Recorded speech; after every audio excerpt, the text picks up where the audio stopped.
Ma'am, ano po requirements kung housewife tapos si husband ang may work na kasamang mag-travel? So based po sa experience ng iba na nag-travel po sila kasama yung asawa nila, yung anak, or yung parents nila, ay very smooth po yung naging experience nila sa immigration. So eto po yung mga possible requirements na hahanapin sa Philippine Immigration kapag first time niyo pong mag-travel.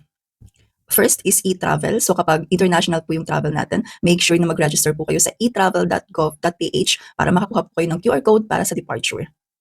And then yung passport po natin, visa kung kailangan po ng visa sa pupuntahan natin, round trip ticket or return ticket, hotel booking para po sa accommodation natin, travel insurance. So itong travel insurance ay hindi po necessary pero ina-advise po ng immigration na kumuha po tayo ng travel insurance.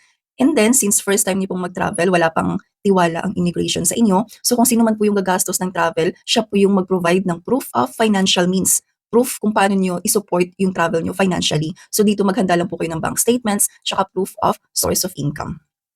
So dahil mag-asawa po kayo, ihanda nyo rin po yung marriage certificate para ma-prove yung relationship mo sa sponsor mo or sa kasama mong mag-travel. So take note lang po, sa Philippine Immigration, individual po yung inspection doon. Meaning, isa-isa po talaga, every traveler ini-inspect.